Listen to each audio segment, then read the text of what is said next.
Hello there, and welcome along to episode 3 of season 3 of the Gardner Ben podcast. Brought to you in association with Peter Beals Roses, winner of 30 Chelsea gold medals and proudly creating timeless roses since 1968.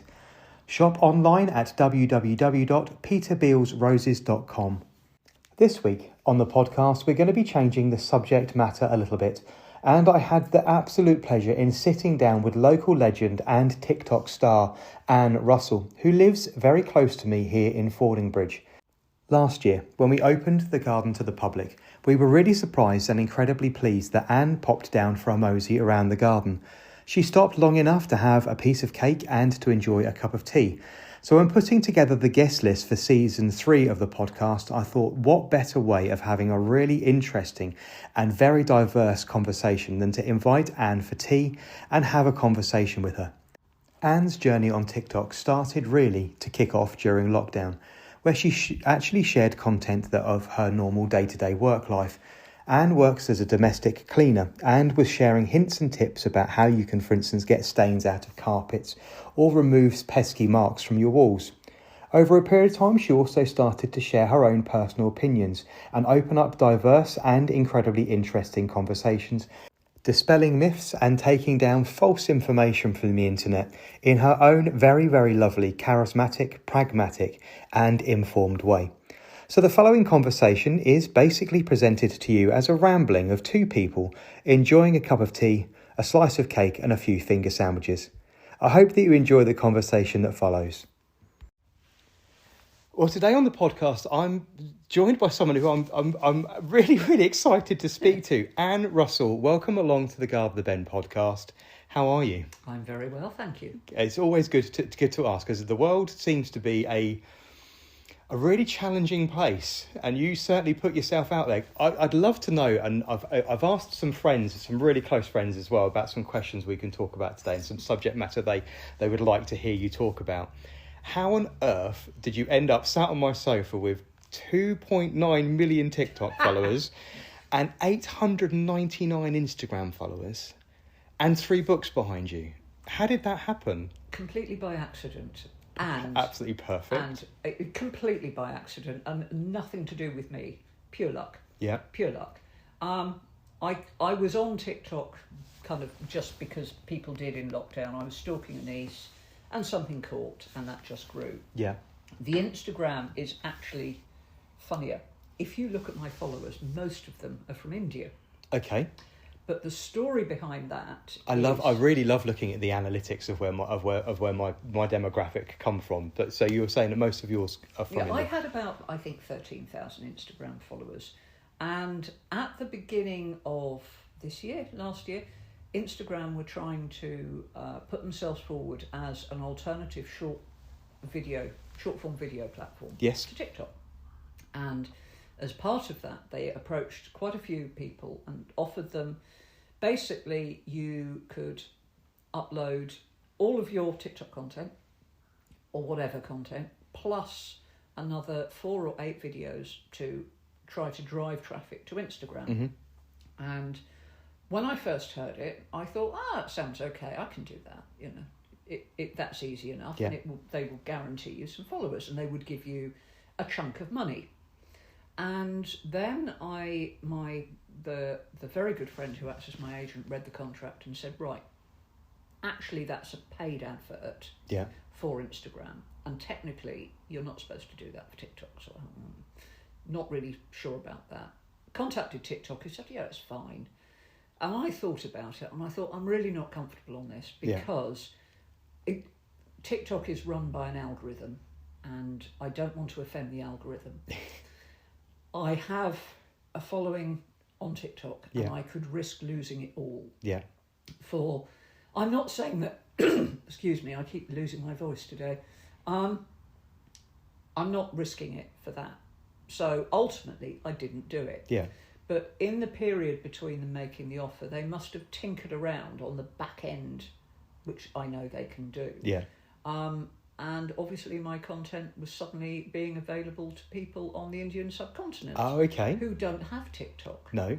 And I don't really do very much on Instagram. Well, I must say, I mean, I follow along on Instagram, but the majority of your content I see on TikTok. Yeah. And for someone who doesn't use TikTok a lot, and I confess, I don't understand it. I don't understand it at all. Mark, my husband, absolutely loves it, but from a content creator's position, I find it really difficult to work with. And I know it's one of those things, the more you use, the more you get used to it. But creating content on there, I don't find particularly useful. And then there's this sort of 3-minute window where it kind of disappears off into the algorithm to do whatever it's going to do to decide whether you're going to get 300 views on it or whether you're going to get 13,000 views on it. And I simply use it, but I must confess I don't pay it a huge amount of mind. I mean, I use it because it's easy. My stuff also goes onto Facebook, and I have somebody who also edits it slightly and puts it onto YouTube. Yes. Well, I wasn't aware of that, so I'll have to. So YouTube, I'm quite happy with. I don't understand YouTube at all. Yeah. The only thing I know about YouTube is that it must have an awful lot of 14 to 15-year-old boys on it. Okay. Because there was a period of time where if I said anything against a certain rather unpleasant Mr. Tate, yes, and it would automatically upload onto YouTube, and I would get about 5,000 people, young men, telling me I was really ugly. Okay. And I just thought, your point? I don't care. You're very much showing the fact you're a 13-year-old boy, because this is the slight that you can give me. Yeah. You're ugly. Your point. What's the colour? Or what's your colours your Bugatti? Why would you think a grown adult would want an overpriced sports car? I don't even drive. But other than that, so something on the algorithm for YouTube picks up that kind of content, and you've noticeably seen that. No, but other than that, Laurie edits it for me, puts it up, and we plod away. So it just happened very, very organically. But you saw a turning point specifically at COVID, especially during lockdown. Yeah, it was. I think that was when an awful lot of people joined because everybody had time on their hands. Yes. They were watching a lot of it. It's a very easy thing. Yes, I think that auto scroll is the key, isn't it? As soon as the video is finished, it naturally moves the screen onto the next one. Yeah. So you can while away hours and hours and hours. Oh yeah, you can sit down for 5 minutes and wake up the next day. And the other thing I will say is the algorithm is insanely good. Yeah. Because I have my daughter who is 30. Yes. She has TikTok. Yeah. There is not one single person who comes up on her feed who I recognise, and vice versa. Because we are different women with different interests of different ages. Yeah. And it's picked up what we're interested in. Yeah, and what you linger on. Yeah. Yeah, yeah. What catches your attention. And it's insanely good. And in fact, it's so good, I have a problem sometimes looking for content, other people's content to work with. Yeah. Because I largely see lots of really nice grown-up people talking about interesting things that I care about. You've been talking about yourself, but actually your content comes from seeing things that needs to be discussed, needs to be challenged, might be incorrect, that kind of thing. Yeah, and obviously the cleaning. Yeah. But, weirdly, the cleaning doesn't get the views. It's the other stuff that gets the views, and I have to try and make a conscious effort to include the cleaning. Okay, all right. It's really interesting to hear, because I hope you take this the right way, because this is meant as a very, very large compliment. Your media is very, very similar to mine. There is this pressure, especially when you move over towards the YouTube market, that the content you create has to be highly edited, highly polished, highly finished, with rolling banners and twinky-tonky musics and sort of all this sort of wispy stuff. And for me, it's not going to happen. My audience get me with my phone, with my earbuds in, and I get messages saying, we should take your earbuds out, or we should have one of those microphones that you can hold in your hand. So I don't need to hold anything with my hands. I'm normally digging up something, or I'm showing you something. And I really connect with your media, because it is you with your audience talking, connecting, answering questions with your opinion. And for me, I don't understand how, and I thought the algorithms were pulling us back to much more of a creator-led kind of content, but it doesn't. Everybody seems to still pull away from this artificial I think that's the thing. It's not so much... I mean, don't get me wrong. I wish I could do all that beautiful editing. You know, I can't. I don't know how to do it. I mean, I'm really bad at it. Well, I can do it. I just have no interest in doing it. Well, I mean, I probably would do it. If I had any interest, I could probably learn. But, it's one of those things. But I just think the most important thing online is, like you said, being yourself. Genuine. Yeah. And being relaxed and being yourself. It's hard. I'm lazy.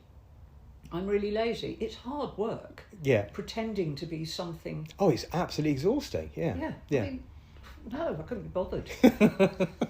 And I think maybe there is a bit of that, is that there are so many people who are putting on an act, trying to pretend what they wish they were, I think, maybe. Yes, yeah, I suppose. And the problem with that, with the algorithms, as you talked about a second ago, being so strong, that the more that is purveyed and the more that is viewed, the more that is piped into your phone. Yeah. And that is all that you see. Yeah. It's this very large sort of warping of reality that people then struggle to get out of. And I mean, I find that problematic because we have known for a long time that the existence of Photoshop and the video filters is really detrimental to mental health of young girls, and I mean women in general, because the number of women that turn up on there and they've got these filters on, and it's quite obvious that they've got a lot of filtering on, so much so that they look like weird. But because in their head... And then they move their hands, and their hand doesn't have the filter on anything. Oh, wait a minute, the screen's pixelating here, I'm seeing something completely different. And that's really dangerous. I mean, that's really in somebody's head. Yes. Badly. Yeah. And it shouldn't be. And of course, it also happens with cleaning. It's why when you see the background of my house, it looks like a bomb's hit it. Well, it doesn't look like bombs hit. It looks like a house where someone lives. And someone's. You look at some of the cleaning content, and yes. This was one. The places are immaculate. There's surfaces with nothing on them. Yeah. Well, I mean, I've been cleaning professionally for 20-something years. Uh-huh. I have never, I have once been into a house like that. And that one time was when I was doing a recording for the television on a house that people rent out to television companies. Okay, yeah. But even houses that are supposed to be like that aren't like that, because there's a packet of cereal and dog food, Well, there's a cupboard that's literally stuffed to the gunnels that as soon as you open it, everything falls out of. Yeah. But the thing is that people are watching that. Yeah. And they believe that's how other people live. And they think it's normal, yeah. And it's really affecting the way they perceive themselves. Yeah. And that's why when I had cancer a couple of years ago, and still have supposedly, but whatever, but I had chemo, and my hair fall out. Now, apart from the fact that I actually found it hilariously funny when it did start coming out, in the back of my head were also a couple of things. I can't remember the statistic now, but I think it's something like 9% of women refuse chemotherapy for no other reason than they will lose their hair. I'm absolutely astonished to hear that, yeah. I didn't have any hair. You run a buzzer over your head, you have no hair as well. No. Nobody looks twice at you because you have no hair. It is a common look among gentlemen. Yeah. I'm very lucky. I've got quite a nice shaped head for it as well, I'm told. But the thing is that nobody cares. And so when my hair did fall out, I just thought, well, I could wear a wig, but I'd look ridiculous because I'd have this very young hair on top of a quite battered face. That wouldn't look right. Or I could wear a scarf, and again, I'm not very... which would always be slightly lopsided and look weird. Yeah. At the end of the day, I'm bald. Who cares? And I have to ask, did you find it quite liberating? Well, it was great in many ways, because my hair didn't get in my eyes. Yeah. I didn't care about it. And that's the thing. I realised I didn't care. Yeah. But I also had to make a point, because had I covered up or tried to hide it, I would have been a hypocrite. Yeah. Because as far as I'm concerned, there is literally no reason why, if you lose your hair, other than if it's cold and you might want to wear a hat, yeah, that why would people try and hide it? It's nothing shameful. No, certainly not. And for women, I know a lot of women, certainly on my identity. Why is your identity tied up in your hair? Yeah. Or your face, or your figure, or your nails? Surely your identity should be tied up in the content of your character. Yeah, you're making me literally shrink inside with your words right now, because I've been talking to my husband about the fact that I've been considering having my hair done, and when he said to me, "Well, I didn't think it bothered you." It's like, well, it didn't bother me until I've spent longer of my life without hair than I ever did with hair. I lost my hair probably 18, 19, it started to really thin. I'm now 44. Don't, and I'll tell you why. Again, we go back to that little point where I said, I've got a nice shaped head. It involves massacring the back of your head, and you think, well, if it all goes horribly wrong, I then can't even have a shaved head. I'm going to look like I've been attacked by a cleaver. I have a whole group of friends that I lost contact with when I'm very early 20s. One of them was, when I knew him, he was 18, 19, he was bald. Mm-hmm. Very 70s, bald head, long curly hair. And that's fine. Now, weirdly, I then didn't see a whole friend group for 30 odd years. And then with the advent of the internet, I got in contact with them. And all of them looked so much older because they'd all gone bald, they'd gone grey. You know, they looked a lot older. Apart from this one chap who was bald at 18. Yeah. And he was still bald at 55. Yeah. Actually, he didn't look, of course he did look older. Yeah. But the difference between the young bald chap and the old bald chap wasn't actually so great that I really noticed. But I did notice people with grey hair and, you know, all the rest of it. And I realised it actually, when people get used to you as a young person without hair or they don't really notice you ageing, but they do notice kind of sudden changes. Yeah. And if you suddenly had your hair done, it would be a sudden change. Yeah. And it would be very apparent. It's funny. I never struggled with the loss of it, I must admit. It got to the point where I think it was down to genetics. Both of my grandmothers were both very, very thin, and it was very apparent that it was going to go. My brother lost his early, and mine started thinning very early, and I overstyled it for a while and overcoloured it as you did in the 90s, with straighteners and frosted tips and all the rest of it.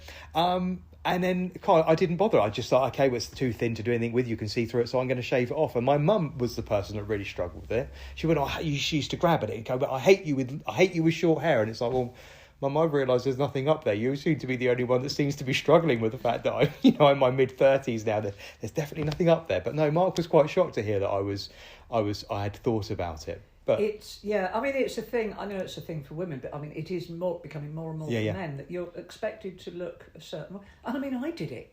You know, all through my 20s, 30s. You know, the way I viewed myself was by the way I looked. Yeah. And of course, the older you get, and you'll find with the older women get, a lot of women will turn around and say, all those years I wasted giving a shit about what other people thought about how I looked, when the truth was, they didn't notice. No. Because they're all too busy wondering whatever. They're worrying about themselves. Yes, yeah. Literally, and you just think of the things I could have done with that time. And you just think, what a waste of time. Oh, do you know any idea what sort of age do you think that hit?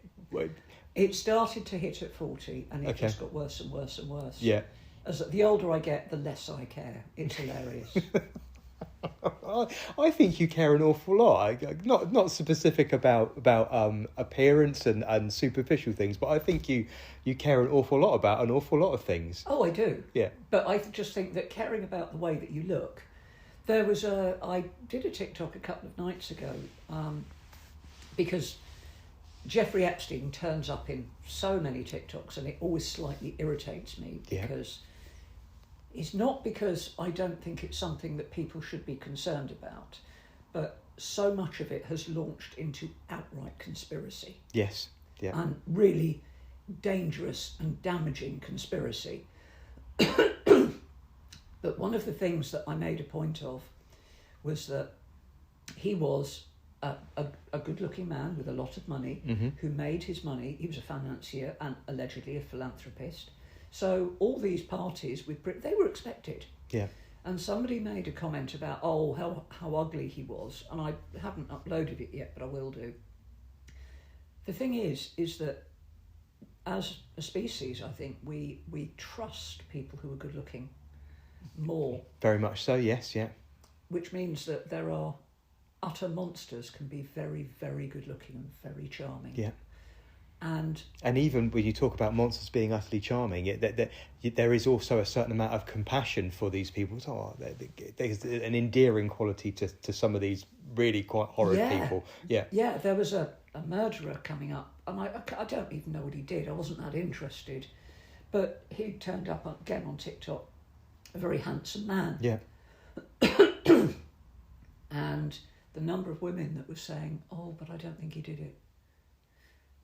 And you just think, you have to guard about that. You have to warn people, because if you don't warn people about it, they won't think about it. No. And you won't guard against it if you don't. Once you know it, you think, Danny DeVito, by all accounts, is a really, really nice bloke. Yeah. He's also small, and whilst he looks quite jolly, he's no Lothario, but, he's genuinely seems a wonderfully good guy. Yeah. But you have to work harder. Yes. The less attractive you are, the harder you have. Because first you have to overcome the difficulty with your looks. Yeah. And then you have to succeed. So worrying about looks, I just wish humanity could kind of get over it. Because, the short Quasimodo-looking chap actually may well be, the bloke to lead the country. Yeah. But then American politics has done that for donkey's years. Their politicians all had to be very camera friendly. Yes, yeah. Whereas we came late to that and had politicians such as Bessie Braddock. But, I don't think it was a good thing. No, and of course, on that same note, when we finally ended up with our second female prime minister, the entire all the internet could talk about, all the news could talk about, is what she had on her feet. Yeah. And it just completely and utterly outraged me. And it's like, well, wait a minute. We're living in a very male-dominated world. She's struggled her way to the top, and I believe she could have done a good job. Whichever way you vote, I think she could have done all right. And all we're talking about is what shoes she's wearing. Realistically, we would not do this if this was a man in the same position. So why are we doing this now? No, it's insane. And, I don't agree with most of her politics, but if you're going to do that, and people did it and it annoyed me with Boris. Now, I can safely say that I'm on record of disagreeing with almost everything that Boris Johnson has ever said, done or breathed. Can I put my hand up for that as well? Thank you.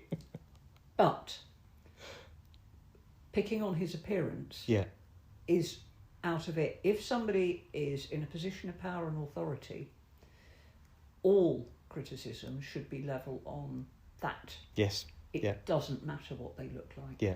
Either way, it just doesn't matter. And all sides are guilty of that, and it really, really annoys me. By all means, criticise people, but if they are doing something wrong, you can pinpoint that. You can pinpoint the words, the policies, that whatever. Yeah. But people don't. No. Fixated. Yeah, absolutely. Utterly fixated. It's really interesting to hear. I'd like to talk about how you feel locally, if that was okay. Mm. I know this is a bit of a strange concept, because obviously my footprint, according to yours, is tiny. In my field, I'm fairly well known. I'm fairly well respected in quite large, sort of big areas of the world. I was talking to somebody in Australia the other day who knows exactly who I am. I walked down the street in Manchester, Massachusetts, and was recognised from YouTube, that kind of thing. However, I walk around in Fordham and nobody knows who on earth I am. Do you still have some sort of... The occasional one? Yeah. The thing is, I've been living here for 35 years. Yeah, as we were talking about earlier before we started recording. 35 years, maybe a bit over that.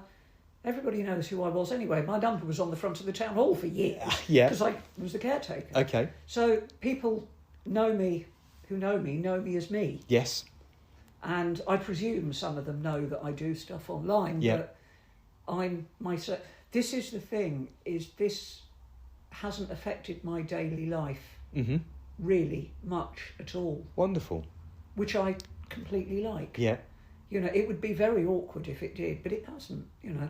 I'm still me. I still live the same life with... I do a few more things. You know, I go up to London a lot more, but, you know, I do some interesting things. You know, I like writing, you know, all that. But my day-to-day life is exactly the same. Wonderful. So you're able to dip in and out of it, use the bits that enrich you and not be affected by the other bits. Yeah, because ultimately it's just a number. Yeah. When it comes down to it, there's me and the person on the other side of that phone. Yeah. That's it. It's really nice to hear, because it's something that I aim for, something that I aim to connect with, and making sure the most important thing for me is to connect with my audience and give them the content that they're looking for. Yeah. A lot of my content is generated from people saying, actually, would you mind doing this for me? Or could you show me how to do this? And I love, for me, using the stuff that's behind it. It's not we do this and we wave our finger at you because we do this way. Actually, we do this because these are the reasons behind it, and I like to do. And I guess why I get a little bit frustrated with a lot of the algorithms, especially now on YouTube, because they're on. If you do a long format video on YouTube now, it will decide where the introduction is and where the content is. And it's like, well, someone like me who talks on a subject that they're very passionate about, I will pepper pieces of information through loads of bits and pieces. So yes, you can skip the 7 minutes at the beginning of it, but that told you loads and loads of information, and now you've just got, I don't know, a top 20 or a how-to tutorial on doing whatever. But yeah, there's lots of information I find that's just sort of dispensed through normal conversation. Yeah. I mean, Snap, the cleaning content. Yeah. Because I want people to understand why. Yeah. Not just you do that, but why that might work. Yeah. And I'm not infallible. No. You know, this is the thing. I'm not some amazing guru who knows everything. I really don't. Well, I think you're bringing back an awful lot of forgotten skill that I think probably died when home technology died from senior schools. Well, very possibly, yes. Because I was brought up with a lot of the skill set that you naturally talk about, and this is something that not a lot of people will know, but I have done what you do on 2 occasions in my life. I lost a business in 2007, and before that I did I had a cleaning run as well, and at one point I turned around, I think 2007, 2008, I turned around one day and I had I think off the top of my head 9 cleaning clients, and I was cleaning 22 bathrooms a week, and it all of a sudden sort of escalates. But again, when you understand that actually having somebody in your home working alongside you, especially if these people have children, and we were talking about earlier before we started recording that actually you now still work for some people that you genuinely really like, and I found myself working for some people that I really did like and care about, and their children were young, and they kind of would toddle up to me and I'd pick them up and carry them back to mum, or we'd put them in a cot, or it was nice to be part of those lives. But yeah, it's one of the questions that came in from a really close friend of ours was, do you feel pressure to continue cleaning for whichever reason, either for financial reasons or because of staying true to your content? A bit of both. Yeah. And also, what would I do without? The first thing is, I take it that you enjoy doing it. Yeah, I do. Because it's something I always used to enjoy. Yeah, I mean, I do like it. I don't. I'm not fussed about cleaning my own home. Yeah. But that's because it deteriorates while I'm looking at it. Whereas you can go into somebody else's house, look at it, put it right, and leave it. Yes. Yeah. As a snapshot. There we go. Yeah. 2 states. Yeah. Very satisfying. I mean, there are several things. The first one is obviously TikTok could finish like that tomorrow. Yeah. I could say the wrong thing and that would be the end of it. I think that's very unlikely that you're going to say the wrong thing. I find you incredibly well informed. Still possible. Yeah, I know. Still I know. happens. Yeah. And I've got 0 filters. And I would also hope that it comes down, if with a lot of people, that I'm not saying you ever would, but if people do say the wrong thing, it's how the wrong thing is then said, and in what context it's said, and then how the situation is then dealt with there afterwards. Because we are all learning, we are all trying to bumble our way through and learn and just grow and just be nice to people, which some people don't seem to be able to master. So no, and also some people are not willing to grant that grace to others. No. But I, it could all finish, and I would need to roll up my sleeves and go. So by keeping some clients on, I'm keeping my hand in. Yeah. All of my work, except one, has been word of mouth. Yes. And I still have those clients, which, still going. So I've got that. It means keeps me in with being able to do the content, keeps it fresh in my head. Yeah. But the other thing is, what would I do if I wasn't? I didn't work for 18 months when I was unwell with cancer. First I had to have an operation, Mm-hmm. then I went into like chemo and that, and I really couldn't have worked then. Yeah. And it was fine when I really didn't feel very well. Yeah. But realistically, I was like laying on the sofa, feeling like crap and so bored. Yeah. My days had no form. No sort of structure, even if it was sort of 3 hours on a Wednesday and 2 hours on a Friday morning. It's just something to structure your working day around. Yeah, absolutely. And now I have. Yeah. And I also, if I forget what day it is, I work out where I was yesterday and I tell me what day. And it brings in, I do earn from TikTok. Yeah. But not a huge amount, and it's by no means guaranteed, and I've never liked that. Yeah. I like knowing if I turn up and I do that, I end up with this much. Yes, yeah. I can work ahead, and I find this nebulous idea that if something is popular, I might get 50 quid. Yeah. Is a little bit jarring. Yeah. So at least then at the snap of an algorithm, everything shifts again, and everything you did do before that earned you 50 quid now only earns you 35, and it is absolutely. Yeah. YouTube has done something similar with long format ads recently, and all of a sudden everything was ticking along quite nicely, and all of a sudden it's like, okay, now why is everything dropped off by 30%? Yes, I mean that's happened with me with TikTok. They do an algorithm shift, and all of a sudden I'm just like, well, let's hope I can pay the rent this month.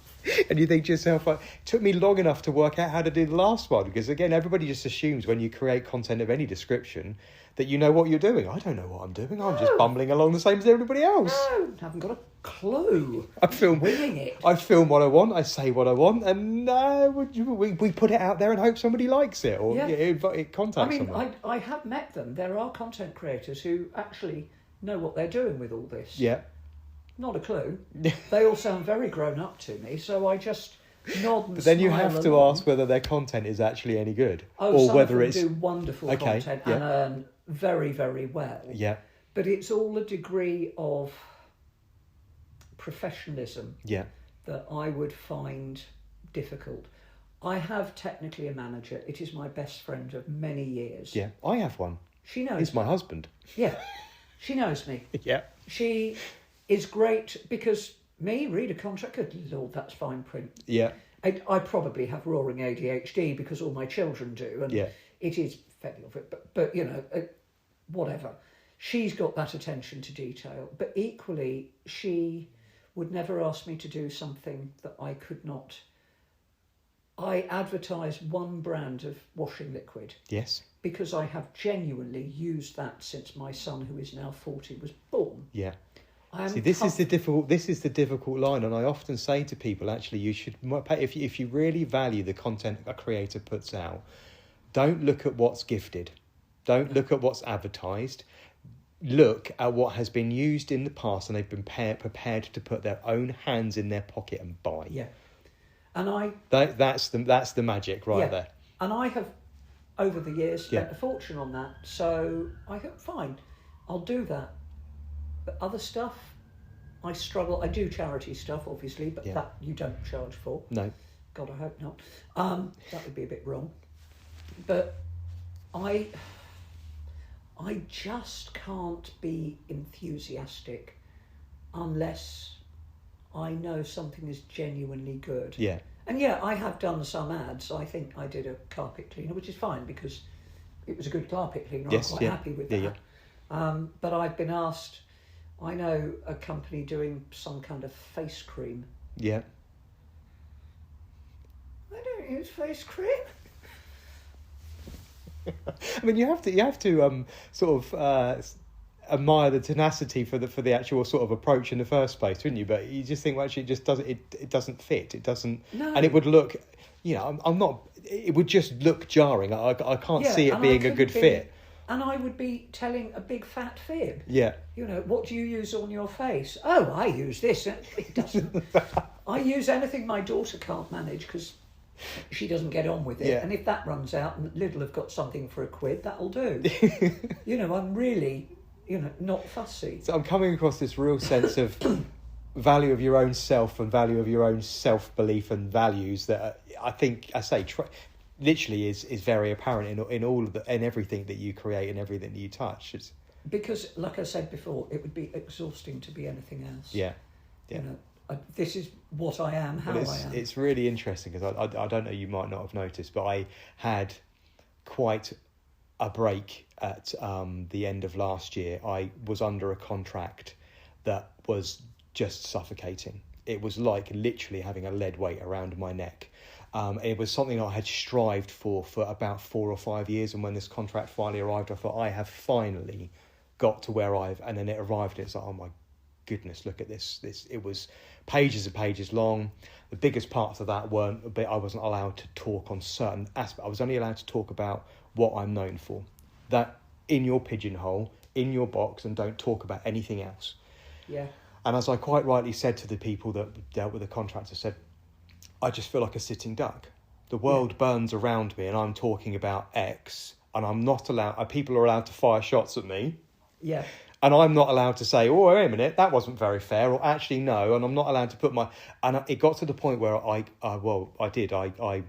became very depressed. I've had a lot of counselling to get me through that. It broke me. Yeah. It took away my voice. Yes. And I could not speak. I was completely gagged by it. So it's really interesting, and I've found on the 360 flip of that actually, unless it is right, unless it fits perfectly, just don't do it. That initial gut response is, okay, no, listen to that. And I've had to really very much tone back into my initial reactions to things. And I mean, I think that's something for me as well comes with, I have spent most of my life looking underneath the sofa for small change to buy essentials. Yes. Therefore, I like to be able to know I can pay my rent, I can buy food, I like a steadiness there. Yeah. And the idea that a wrong step or a wrong move could suddenly leave me liable, or take that away, I would be awake, I think, as you probably were, at night, worrying. Yes. Because I don't have a filter. No. Things just pop out. The thing is, you can't. Well, that's what we love about you. No. Once the cat's out of the bag, you can't put it back in. No. It's there. So I don't think. Yeah, I think like you, I would just be so cautious. Yeah. And luckily, like I said, Jill has known me for 20 odd years. Yeah. She would never put me in a position where that would be a problem. Yes. Yeah. So she's very, very good at fielding that, and very, very good at drilling down into, like she did with the Insta thing, drilling down and saying, Actually, are you aware of this? Have you seen? Do you actually know what that implication actually means? It might well have been all right. Because I think it's something that's not really talked about, is it? I mean, as someone who creates something on the internet, you can very quickly go from, not with me, I'm talking about in general, you could create a piece of content that goes viral for whatever reason, like the little boy that with the pumpkins 3 years ago. Do you remember him? Yeah. And with these other sayings, like anybody got time for that? All of those people, they all of a sudden end up on the Ellen show, and before you know it, they've got 5 or 6 million followers. They're not ready for the spotlight, and they get served contracts, and these arrive, and it's a lonely place. Yes. But the postman delivers it. It arrives on the doormat. You look at it and think, okay, well, that's the number at the top of that's the number at the top of the page. That's what I could earn or what I'm being offered. And then you look at the realms and realms and realms after it. Yeah, I don't understand what any of this means. And I did try and take, when this contract arrived, I did try and take some legal help with it. But nobody was really qualified to really talk about it. It was a real grey area. And people say, well, actually, my gut instinct is no, but I can't really advise you on X. I'd be cautious about this clause. And so, I think I understand what that means. But it's a lonely place. Yeah.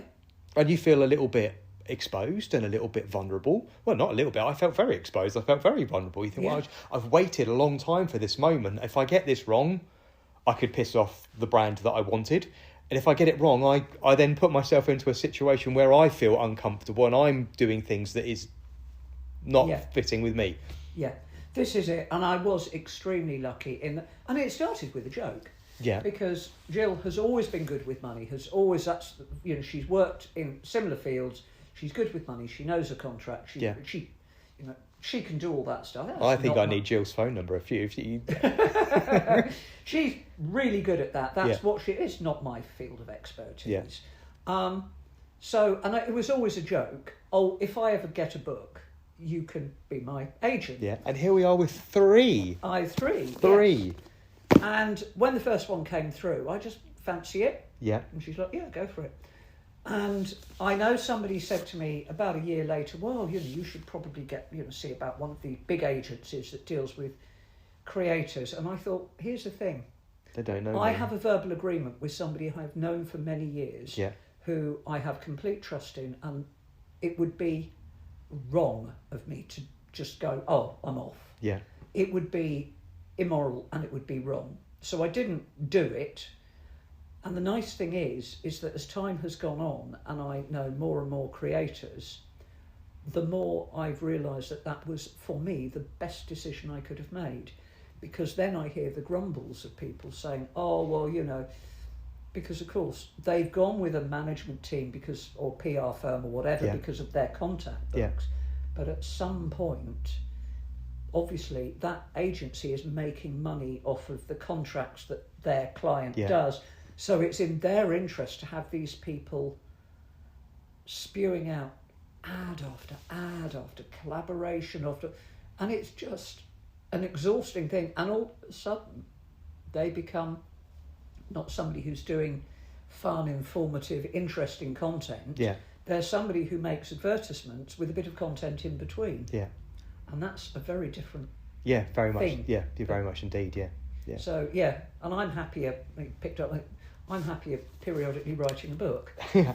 And I mean, how did the format certainly for the latest book, How to Be an Adult, how did this one come about? Just because I did the first one, I was halfway through writing it, thinking I'd self-publish. Yes. And Headline contacted me and said, "Here you go.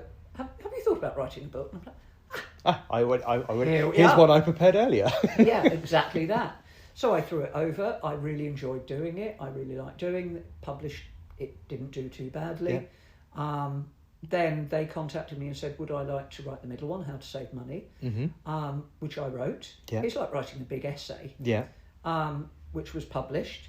It was a little bit slower on the move because of various things, but it still did reasonably well. Yeah. And then halfway through last year, I got back to work. I was a bit bored, to be honest. Yeah. So I contacted them and said, "Do you fancy doing that?" I think I've got another one in me. Yeah. And I said that, and they said, "Well, send us a sample." Yeah. So I sent them a couple of chapters that I kind of knocked up, and they said, "Yeah, that'd be great." So you found literally writing about what you've come up with an idea. I'm passionate about this, or I'd like to talk about this. I'd like to inform people about this, and that's where it's come from. Yes, because I figured I get asked so much stuff that's not to do with cleaning. Yes, and I have spent, most of my life, like I said, on the bones of my arse.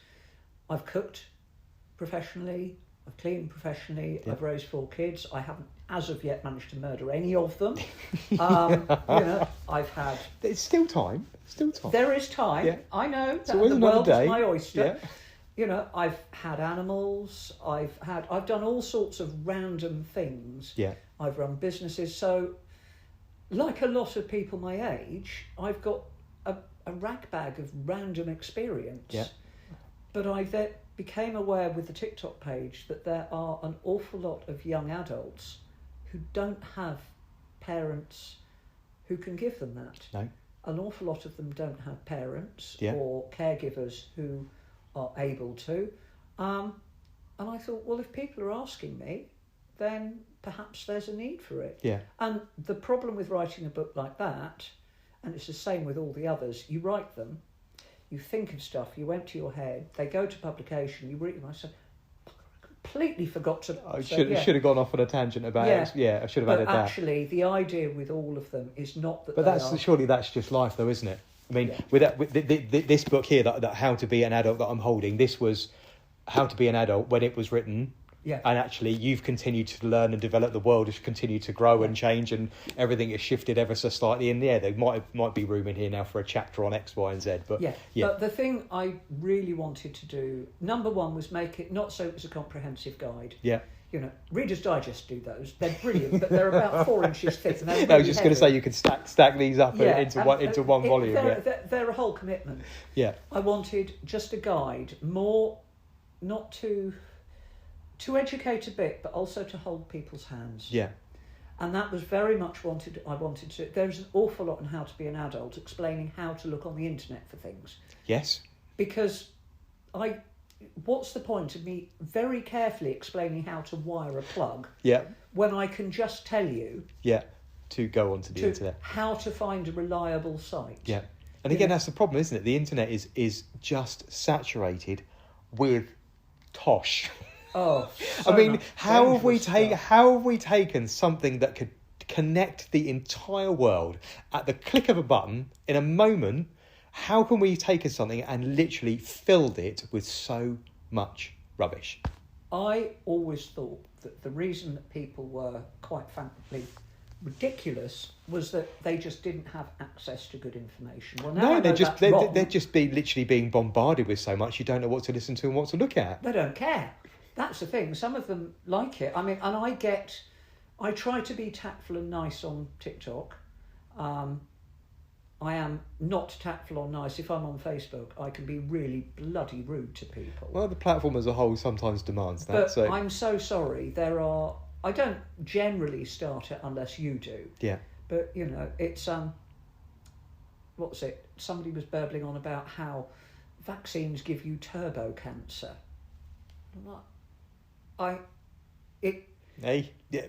Yeah. Fine, but you've got kids. Yeah. And there's a lot of this. People spreading really...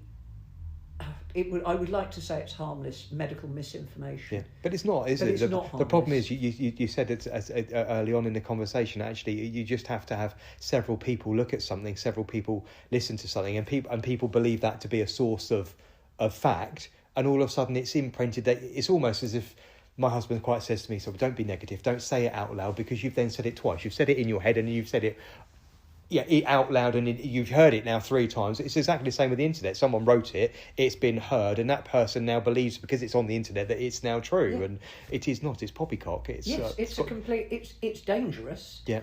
You know, there are these, and it's harmful of other people. You know, it is the 21st century, and tuberculosis is making a comeback. Yeah.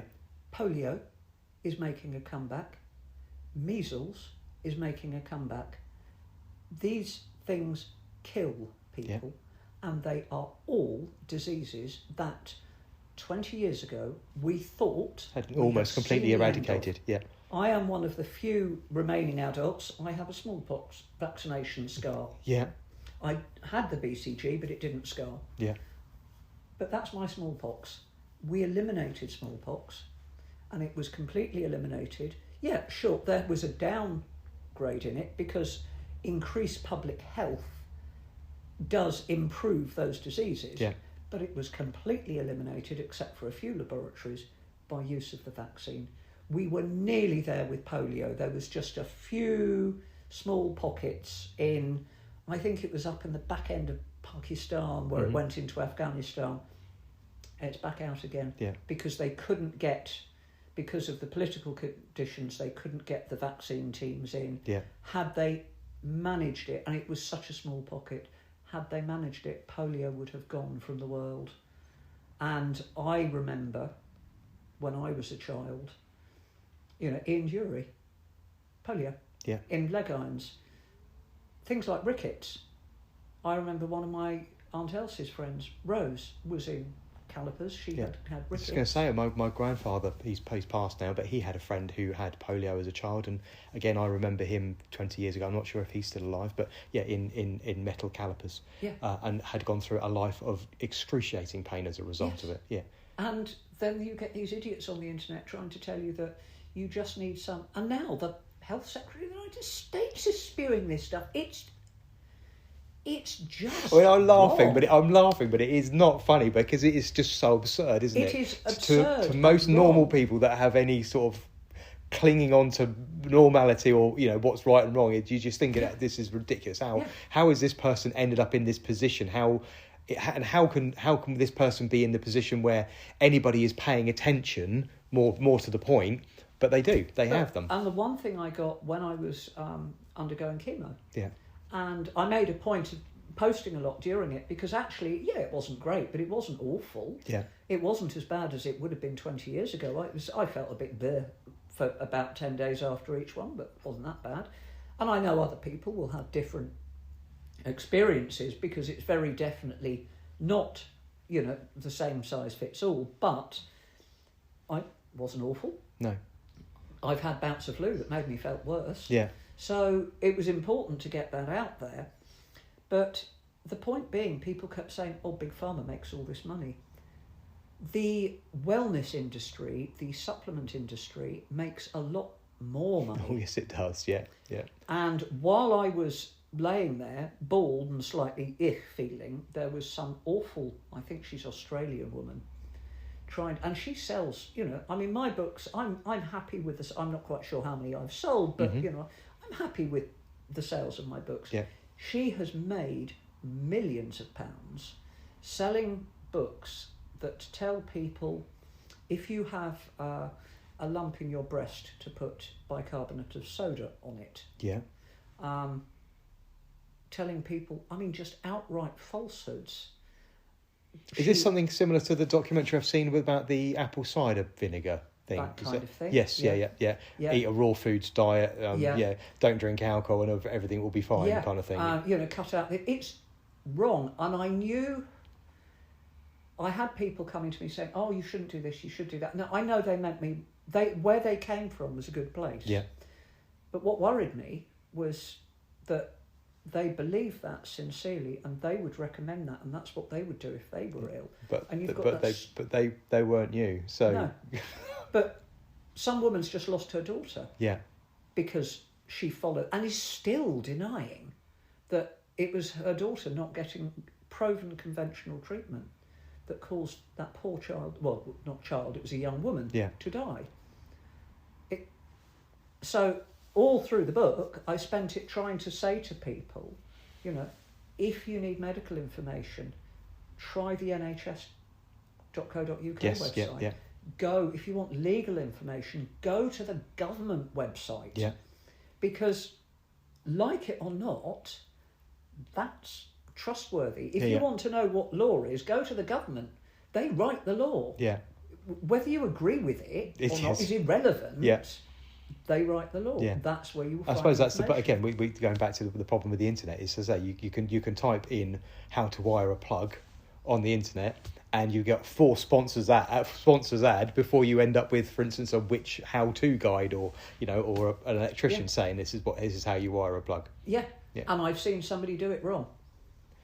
I was taught by a lady that used to work for me when I was an assistant manager. Hasn't gone wrong since. No, I've not gone wrong since. But blue has an L in it, that goes left. Brown has an R in it, that goes right. Green goes straight through the middle. It's funny. I've never even done it that way. I've just always remembered that brown is the live one, and it goes to the bit with the fuse on it. Okay, yeah. And then earth is the big one because the British plug is so well designed. Yeah. That's the big one. Yeah. And that's the stripy one. And after that, there's only one left, and that's where the blue goes. But, I saw somebody on YouTube, it was okay a long time ago, and I hope it's gone, doing it wrong. Well, no, it won't have gone. That's the problem. It will live on, and the more views it had, it then goes round and round in circles, continuing to get views. Somebody do, but yeah, okay. Presumably, nowadays, they would just blow a fuse or hit a circuit, and it would be all right. Yeah.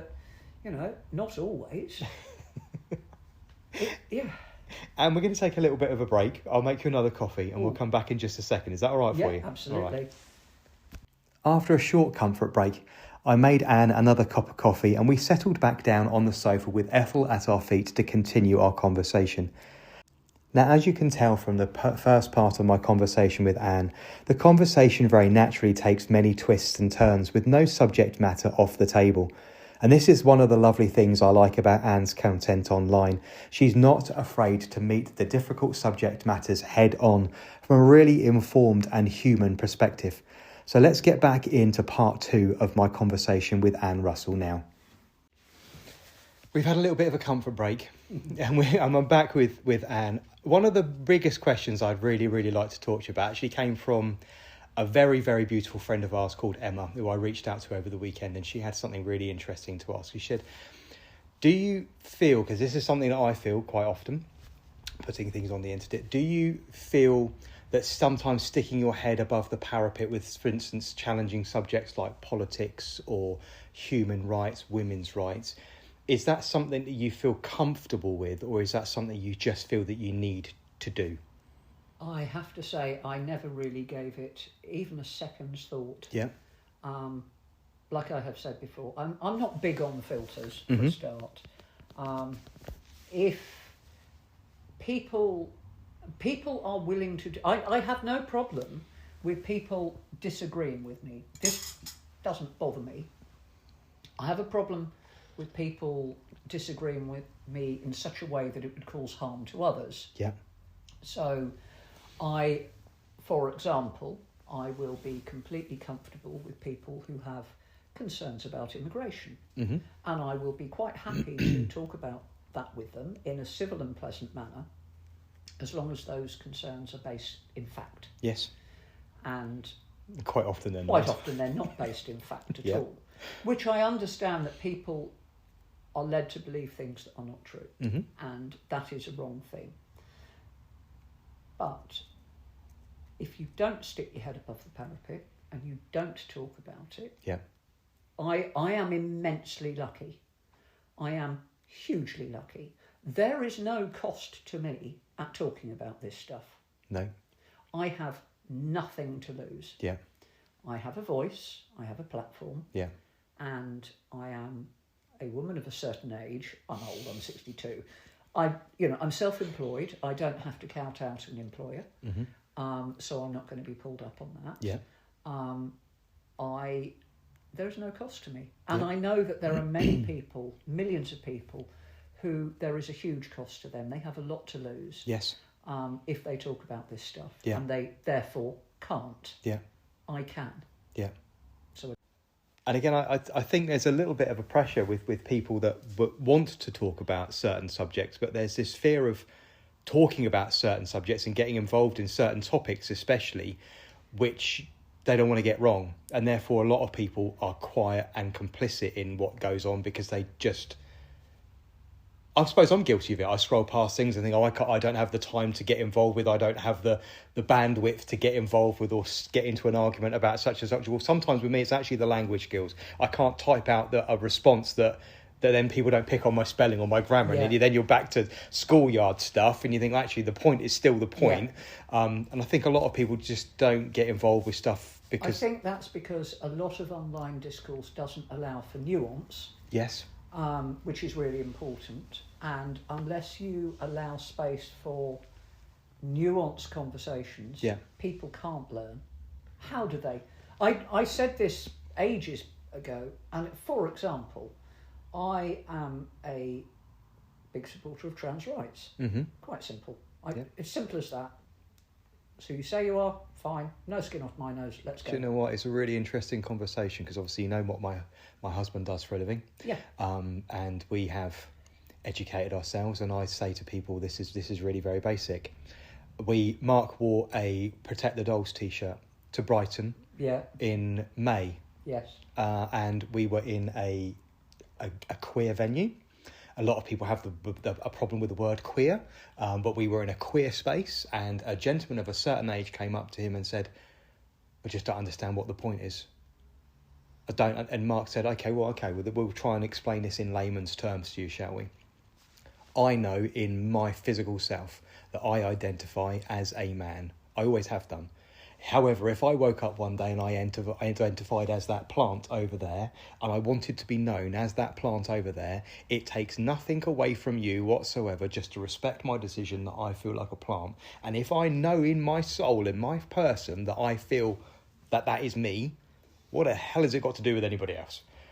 quite literally, if you know, you know. So you then think, well, then this projection of people's things like, okay, well, you must be wrong because I can't work that out. It's like, well, again, if you go back to yourself, look inside yourself, if you know how you feel about how you identify, take that feeling and make that concrete, make that bedrock in another way, and that person believes that's the one. All of the stuff that Rowling comes out with, 20 years ago, I've been a feminist since I realised what being a feminist... Yeah. Since I very first read Germaine Greer. Yeah. I would have agreed with Rowling. But here's the thing. I did have the internet. Yeah. And I listened. And I absorbed stuff. And I tried to learn. Mm-hmm. Not just the science, but the point from other people's perspectives. Yeah. And I talked to trans women and trans men online. And this is long before TikTok or any of that. And I listened and I thought about it, and my views changed. Mm-hmm. Because when presented with new information, there was no reason for me not to change my opinion. Yeah. And some people are wedded to that. They feel that they are so wedded to a position, it's almost like their identity revolves around and it. And is then in some way questioned or brought into ill repute. They can't cope with that, so they have to double down. Yeah. And so much of what people again say is based on nonsense, silly stuff, and again it causes real world consequences. Yeah. I can't. Last year, sometime, some poor girl playing some sport, I think was it in America, was asked to display her genitalia by the grandfather of one of the, What, another competitor? Yeah, I can't even remember the details now. But there was this question that because this girl was short hair, I think she was kind of 12 or 13 or something, was playing and presumably winning or doing rather well. One of the, and it's just like, this is ridiculous. This is absolutely, totally, absurd, and utterly absurd. Yeah. Ridiculous and dangerous. Yeah. It's if there was suddenly 20,000 trans women and it was only trans women that were winning at women's sport. Yeah. There might be an argument to be made. Yes. But they're not, and it's not happening. No. It's not happening. And then obviously this conversation was quite heated. There was some alcohol involved. It was fairly late in the evening. This person didn't hear particularly well, and they had a few to drink. And this conversation with Mark he conducted himself in a way that I don't know how he managed to keep his cool, because and he said, I just don't understand why everybody wants to change themselves. You're born as you're born. It's like, again, if you are prepared to put yourself through this kind of procedures, whether it's re-identification, as in presenting yourself differently, whether it's hormone treatment, whether it is actual surgery, whatever it might be, if you are prepared to put yourself through those things, the least anybody else can do is respect the fact that that's something that you actually want to do, and you've thought about it good, proper and hard, and you know your own mind. This is not accept it. This is what annoys the hell out of me. Yeah. We do accept gender affirming care all the time. Yes. Yeah. Absolutely. We accept. Well, we don't. Well, we do accept young boys going to the gym and making themselves look like those. Do you remember the little mice in Tom and Jerry with the bowler hats and the long jumpers and the little legs? Yeah. Yeah, them. Yeah. And we also seem to forget that actually a lot of that is harmful. Yes. It's not just harmful to their developing brains, because they're giving themselves a very warped idea of what is masculine or acceptable way to look. But also, I was told at sort of 16, 17 is you didn't lift a lot of weights. You didn't take a lot of protein powders and stuff because your bones weren't properly developed. You're not curling your bones and damaging your tendons. Yeah, and I mean, and then they end up taking steroids. Yeah. And then, you get those, I mean, obviously, I am aware that it is possible to, I would say, responsibly use steroids, but why? Because you're not happy in your own body. Yeah. The body that you would get as your natural genetic and whatever tendencies do. So you're fiddling with it so that the you that you see in the mirror is a you that you are. How is that different? It's not. And it isn't, No. is the simple answer is Yeah. that. Yeah. All these things about, you don't allow children to do that. No, because nobody does allow children to do that unless there is a really serious issue. Yeah. The puberty blockers that people are already used and were used for years before on children with precocious puberty. Yeah. They are and have been for many years an accepted medical treatment.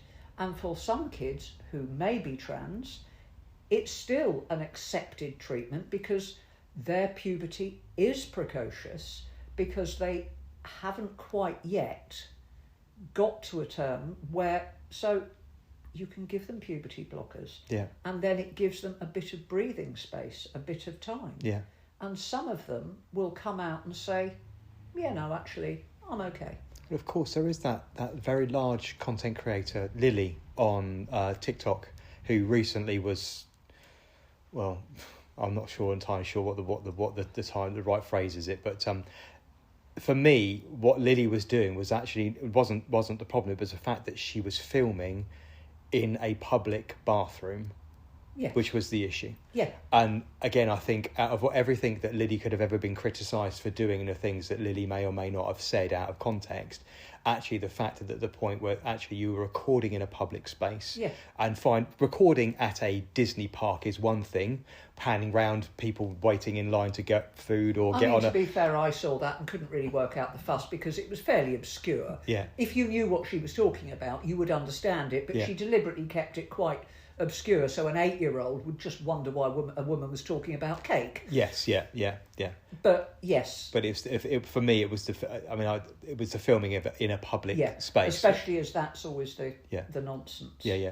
You know, it's more cisgender women are accosted in bathrooms than trans women. Yeah. Because other women, they are not performing femininity to the desired standard. Yeah. And that's been the case for a while. But you can't do this while everybody is hysterical. We know statistically that trans people are, and I remember these arguments against gay people when I was growing up. So it's nothing new. It's recycled bigotry. Yeah. But we've got the statistics to back up a lot of what we say. But the argument has got so heated and hysterical that you can't have a nuanced discussion. Certainly not online. I think you can in person. Yeah. But you can't. Again, online. that's the fact. That's the fact of the matter, isn't it? People are very, very. I can't remember what the statistic is. Whether it's they're 4 times less likely to say offensive things where they have to look the person in the eye that they're actually physically talking to, rather than I think they could say most people on the internet have had up to 4 alcoholic beverages. That's the kind of filter that's taken off. They feel entitled or capable of saying behind the animosity of a screen or a keyboard. Yeah. And I think that debate's got, ridiculously overheated. American politics is, it's terrifying. You're holding your head and shaking your head here, so it's just literally. I know. Again, it's another thing. If you'd have told me at 20 that this is America, which when I was 19, 20 was a land of opportunity, would turn into a reenactment of Germany in 1939, you wouldn't believe it. Would not believe it. No, it is insane, and that might happen here, but it will only not happen here if we can stop it becoming so polarised. Yeah. I think, and that involves having the nuanced discussions and understanding that there are people on the other side of the fence who are good and decent people who have kind of wandered down a path because they believe some things and not others, and then have been fed other things. Yeah. You know, we have allowed a particularly extreme group of people to dictate a narrative, which is ridiculous. How did that happen? Why are we? Because I think a lot of people were quiet. Yeah. Because they didn't feel they could get involved. They didn't have the time to get involved, or they weren't prepared for the argument. But the argument's arrived. It's here at everybody. Yeah. It's here at everybody's feet. Yeah. And I think there are two issues with that. Number one is you're not allowing a sensible, nuanced discussion, which needs to be had. And also, there are people, the problem that I've noticed is the people on the progressive side of the thing tend to believe that if you can just give people the information and the facts, they will change, which we know is not true. No. It just doesn't work. No. So you need a progressive... Zach Polanski is doing a wonderful job, because he's just kind of popping up and going, yeah, don't give a crap. You know, you're talking shit, shut up. Which actually works quite well. Yeah. But even still, when they're attacking him for stuff, which is apparently not true, and I haven't looked into it, he's not even bothering to take the bait and argue. It's just, yeah, shut up, don't care. I'm moving on, which I absolutely love. It's funny. You're very unlikely to be watching this. Do you watch South Park? I don't, but my son... Most people will think that South Park is some silly cartoon, but it's going to be very on point. By golly, is it on point, and by golly, is entertaining in a way that it makes you sit and go, goodness me, this is being portrayed as a silly cartoon, but this is actually happening. Yeah. This is actual day-to-day life. Yeah. The current season of South Park is just mind-blowing. I mean, the problem is the reality is so extreme. Yeah. You couldn't satirise it, because how much further can you go? No, you can't. You know, well, literally. We hope not. That breaking into people's houses and shooting their dog. Yeah. Hiding children in wardrobes.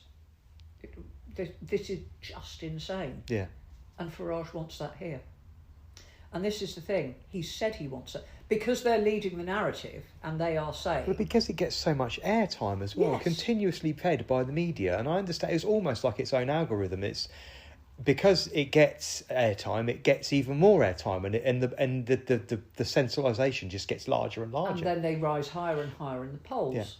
But it's constantly doing that. But they are, I hope, digging their own grave, because they've put everything on immigration. Yeah. It's all on immigration. Yeah.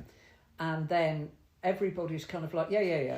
And then, so instead of turning around and coming up with something else, they're going more immigration, more severe. So now it's gone from, we're going to get rid of the boats. How?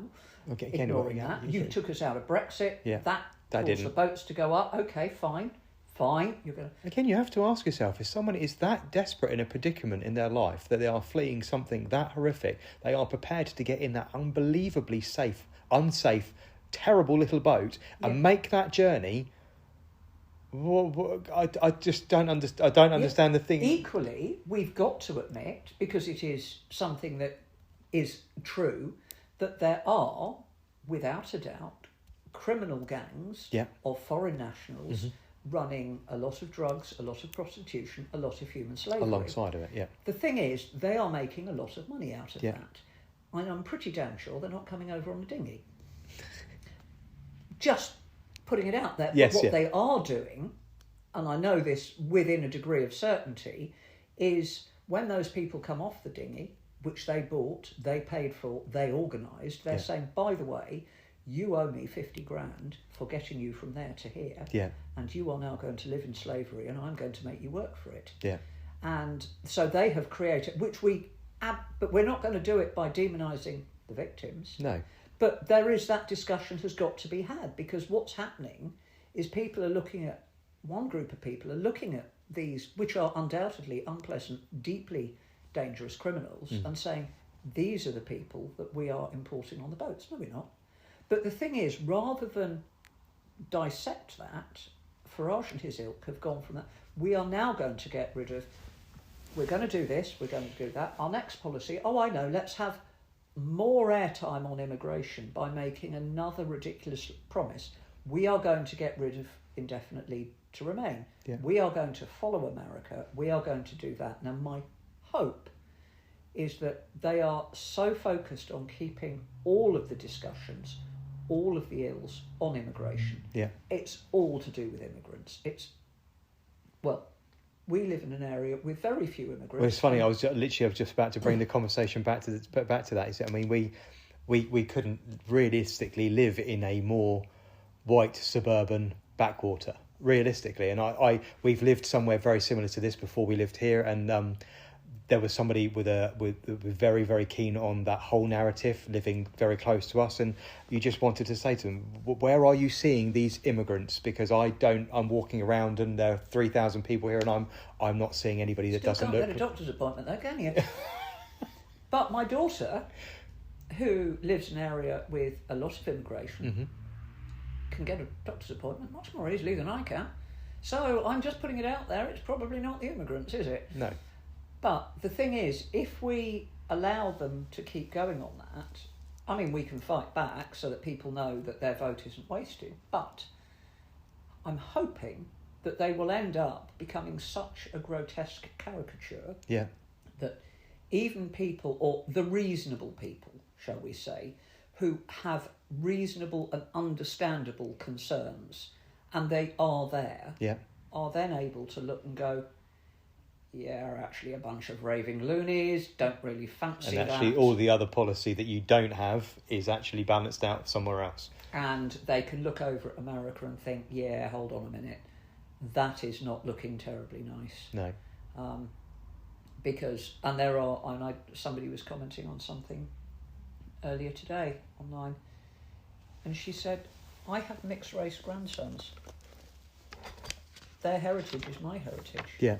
And all of a sudden, that man is going to put them at risk, because you can't tell anything about somebody by the way, and that's what's happening in America. Yeah. You've got brown skin, you're an illegal immigrant, we're going to hunt you down and do that, chuck you in something, and you've got to just this week there was that the guy that owned the Trump burger restaurant, who was arrested by ICE.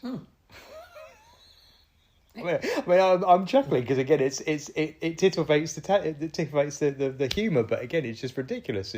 It's ridiculous and it's dangerous, and it's. I hope it won't. I don't think it will wash here. Yeah. Ultimately, because. Well, one would hope that we've had a blended society here for such a long time, with people coming from all parts of the world, bringing wonderful parts of their culture and wonderful cuisines and parts of their way of life to Great Britain. Actually, surely that's people who live in highly diverse areas report a great satisfaction at living in those areas. Yes, yeah. It's people. I love it when I see online people who obviously don't live in London and don't go to it very often, complaining about Sadiq Khan. Now, I am a Londoner. And again, I'm still trying to work out why President Trump is so obsessed with him. Because he's brown. Because he's a Muslim. That's it. Okay, maybe. Okay, I was looking for something deeper and something more meaningful. But okay, it's literally just. That's the only reason I don't like him. But anyone who, I mean, I've got family in London. You'd also think, why would the President of America be so interested in someone who is, no offence, he's just the Mayor of London. Yes. He's just, and he's done a good job. Again, I'm not saying he hasn't, but he's just the Mayor of London. Yeah, I know. He's not the president of a country or of a whole kingdom, or because of the lies that have been told, and they are outright lies, and I am outraged that they have been allowed to be told by sitting MPs, provable lies. What was it? Oh, the whole it's all Islamist. Huh? The idea that somehow Sadiq Khan, who is a moderate Muslim man, and ultimately an efficient and slightly boring, bureaucrat, as people who work for councils tend to be. I think it comes with a job description. They can't be flashy. There's a lot of paperwork. It's a lot of organisation.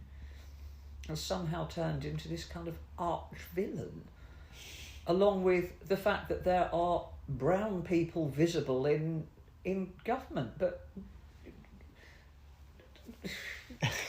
because Islam became the bogeyman when they took down the Twin Towers, and it's just grown and grown and grown and grown, and obviously, again, this is a thing with nuance. Of course, as in every religion, extreme Islam is awful. Extreme Christianity is awful. Every single religion, including Buddhism, has extremists who are unpleasant and dangerous.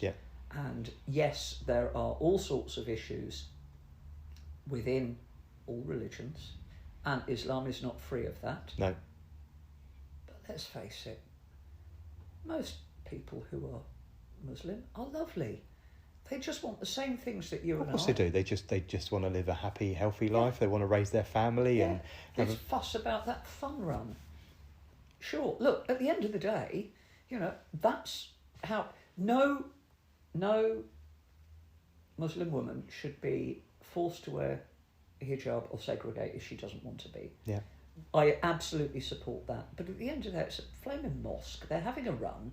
They segregate in the mosque. Mm-hmm. Somebody, Ariva online, said that the reason that they segregate is just so the men aren't behind them and can't look at their bums, which is probably more to it than that. But, they're next to each other. Fair enough, whatever. There are ladies-only fun runs, which happen. Yeah. And they definitely do. So nobody's complaining about that. But on the same time as all that fuss, they came out the piece about Nigel Farage working very closely with Christian extremists to ban abortion over here. So you're going to waste all your energy and your airtime complaining about a little fun run in a park in London organised by a singular mosque to raise money for charity, and ignore the fact that the Honourable Member for Clacton is working with some very rich people to ban abortion over here. Yeah.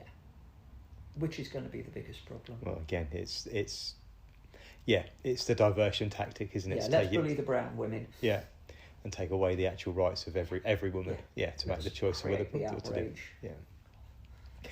It brings us really nicely to a question that Mark asked me to ask, and I'm hoping I'm going to get the words right with this because I've made some notes and I can't. My writing is terrible.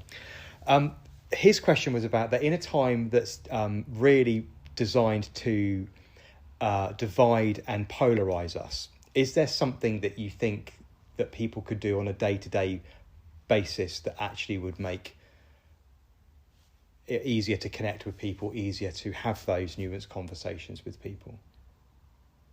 Do stuff within your community. Yeah. Become active within your whatever your community is. Yeah. Smile at your neighbour. Do you know what your neighbour's called? Yes. Do you say hello? I mean, they're lovely. Here we do. Yeah. Here, going to buy a pint of milk takes quite a long time because we're saying hello to people that you know and catching up. But do you know who your neighbour is? Have you said hello to them? That old bloke over the road that you see staggering down. You know that kind of stuff. Yeah. Connect with your community. Do you know what? It's sort of funny. I'm going to feed it back in. I'm going to define difficult. About 2 Christmases ago, we had a conversation with my parents over. We're going to go back to trans rights, and actually, my mum and dad met their first trans person, and it happened to be a lorry driver who my dad used to see out walking their dog, and this particular lorry driver wanted to become a woman, and very sort of boldly one day walked up to my dad in the park and said, actually, I'd like you to call me X now. And that was the first time that my mum and dad, after that conversation, had ever come across a trans person, I say, in the wild. Someone who wished to live their life and identify as a different way.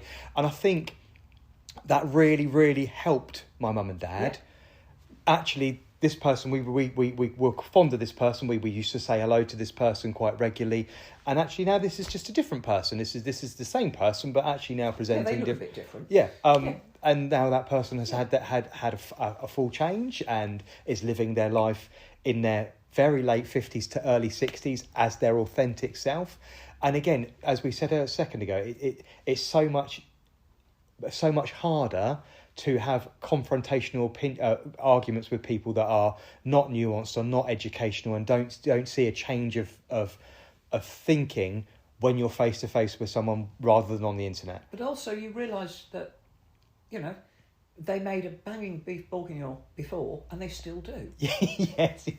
They've got a fine line in cutting insults. Yeah. Always have done. Yeah. They are the same person but more comfortable. Uh-huh. And connecting with your community, whatever your community is. Yeah. I'm convinced that, or like we just said, people who live in a diverse community are generally very happy with it because they know their neighbours. Yeah.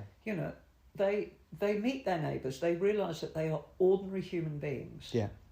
And there is nothing to be gained by not being community minded. Yeah. You know, there is so much. Every year, I think it's Help the Aged do the adverts about looking after your elderly neighbour who may be incredibly lonely, which is a killer. Yeah. Why are there lonely people Yeah. in your community? Why is there an elderly lady sat there, slightly cold and slightly hungry and incredibly lonely and probably slightly demented? Yeah. You know, why is this happening? You should know. You know, I am lucky, I know most of my neighbours. If I saw one of my neighbours trotting down to town in their 90, you know, where I would be aware that maybe something had gone a little bit wrong, you know, and be able to guide them, hopefully, generally either home or to the doctors for a little bit of help. Yeah. Why? This should be... But the minute you start doing that, the minute we connect with our communities, it doesn't have to be the world, but the minute we connect with our neighbours, you create a really strong network and web. It's where the working class communities before Thatcher destroyed the mines really benefited. They had strong, interlinked communities, and breaking those communities was essential to break the unions. Yeah. But if you build those links back up, we will always be, the collective, stronger than whoever is above us. Yeah. And that's supposedly what the democracy is. Yes, yeah. Yeah. But at the moment, you know, so it's simple. If everybody gets to know their neighbours and knows everybody in their street and the people over the back fence, Yeah. you don't have to like them. No. Because sometimes you won't. No. Sometimes your neighbours Sometimes they're going to have a loud party or not put their bin out or, or just be downright rude and horrible. Yeah, yeah. But that's fine. The rest of you can bond over understanding that these people are socially difficult. Yes. But you should know, especially if you've got difficult neighbours, because somebody else might be having real problems. Do you think that's become such a problem because of the way we all live? Now, obviously, I don't live in an apartment or a flat anymore, but we did live in an apartment for quite some time, and we often sort of equated it to living in a rabbit hutch. Yeah. That I didn't really see any of our neighbours, and we had parties. We invited them to sort of Christmas gatherings, and we had open house events where people could sort of come and go. But we're not like most people. I know most people wouldn't do that, but yeah, we used to often feel that actually, you know, we'd come home, the front door would lock, and then you'd hear upstairs come in and the door would bang, and you'd hear their kettle go on, and then their TV go on, and then the one on the left you could hear them coming in and going at 4 o'clock in the morning because they were on night shift, and you think, well, actually, we all live in these little tiny nuclear bubbles, but we never get out of them. I mean, you have to a degree. When you're, you know, the thing that I notice is I walk down the street here. Yeah. Morning. Yeah. Hi. Lovely day. See, I'm one of those terrible. I do like to talk to everybody, Me but too. I'm also one of those terrible people that when you get completely ignored by another person, like, someone got out of the wrong side of bed. Yeah, but you wouldn't do it in London, would you? When there's no, I suppose not. And the reason is that when you are manners. I think I like to think I'd sort of nod and smile at people. Yeah, that's a different thing. Yeah. Smiling at people and nodding at them and giving them a bit of grace is very different. When you live cheek by jowl with people, it's very easy for small things to rub into spark points. Yeah. And manners and social etiquette are very codified ways of allowing people to live in close proximity. Yeah. So the closer proximity you live in, the more you have to respect other people's boundaries. Yeah. It's really important to avoid people getting into a punch-up. Yeah. But there's a line, if you know what I mean. Yeah. Of you can respect somebody's boundaries while also being available if you need them. Yeah. You know, you don't go banging on somebody's door at all hours of day or night and making yourself free with them. But saying hello, asking after the kids, or you know, keeping an eye on the neighbour. You know, maybe knocking on next door and saying, look, I'm by the way, I'm, you know, Anne, I live over there. Look, you might be able to help me. I have noticed that elderly gentleman down there seems to, do you know, I mean, I was wondering, would he take it amiss maybe if we offered to mow his lawn? Yeah. And then they've got the option of going, no, I don't know him.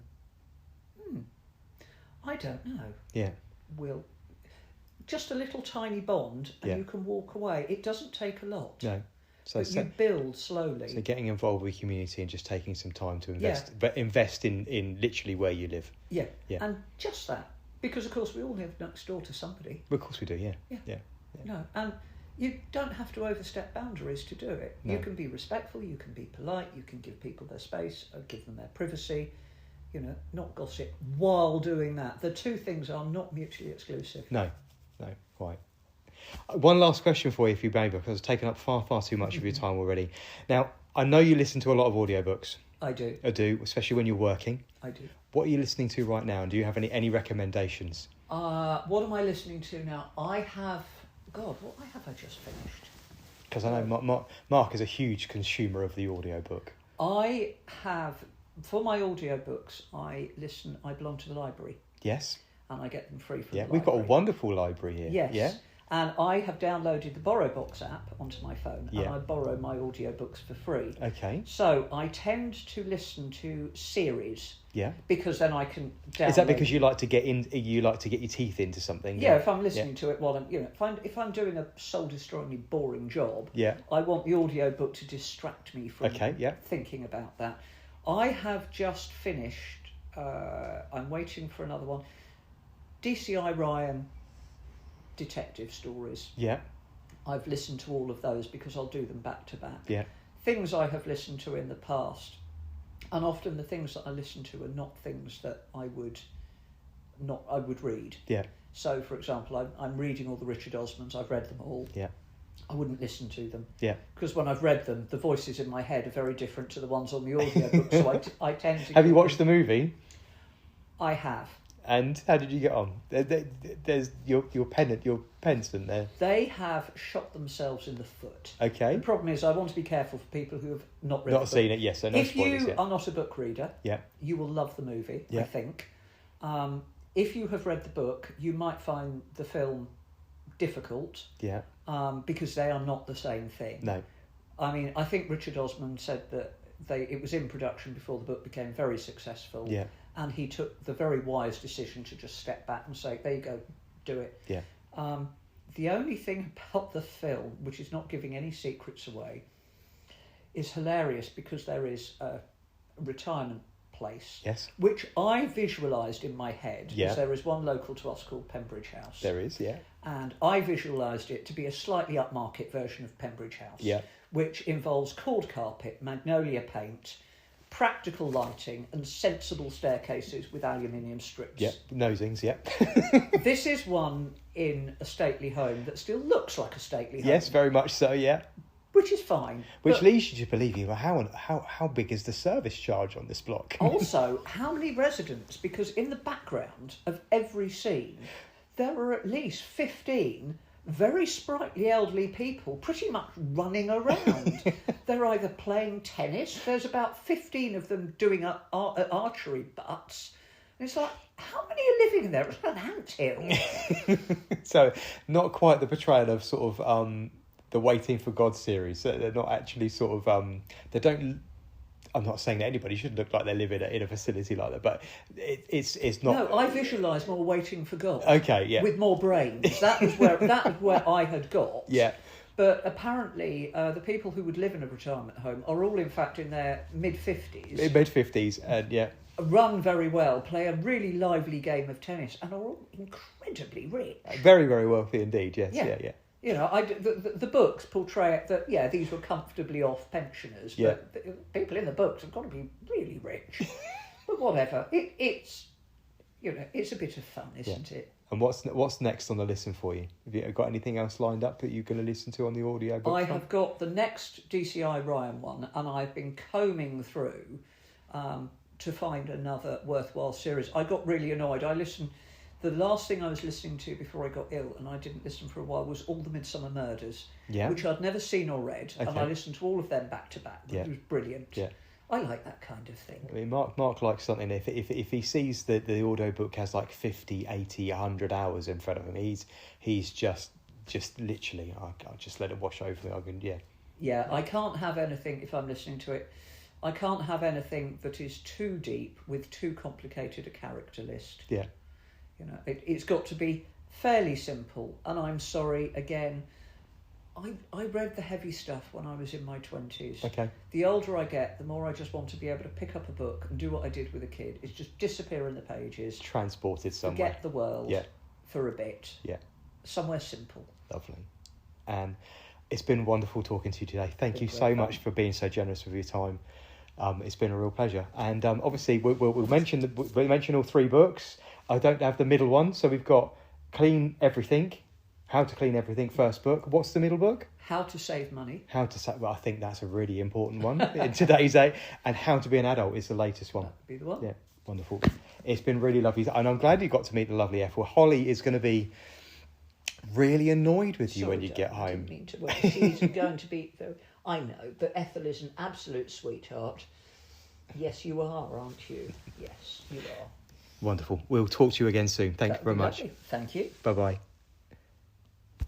I can't thank Anne enough for joining me for our very, very diverse conversation. It's been a long time since I sat down face to face with someone where the conversation has taken so many twists and turns and covered so many different subject matters in a real short period of time. Anne was supposed to be here for just 1 hour enjoying a high tea while we had our conversation, and actually gave me over 3 hours of her time. We ate very few sandwiches, only consumed 1 piece of Victoria sandwich cake, and only had 1 or 2 cups of tea between us. So I'll have to invite Anne back for a high tea at another time to say thank you. Next week, we're a little more on topic for the Gardener Ben podcast, and we're heading back to America. Last week, I had the absolute pleasure in making contact with Gracie from Grace Farm Roses, and I'll have the pleasure in bringing you our conversation just next week. Personally, online over the next week or so, I'm going to be bringing you content of how you can repot container-grown roses, and also how you can transfer these into the ground if you've had a rose in a pot or container that you don't know what to do with for several years, and it needs moving on to the next stage of its life. So join me again next week for the Gardener Ben podcast, which is brought to you proudly in association with Peter Beals Roses, winner of 30 Chelsea Gold Medals and proudly creating timeless roses since 1968. Go online at www.peterbealsroses.com and make sure that you're following along on social media channels. Until next week, happy gardening. I'll see you then. Bye-bye now.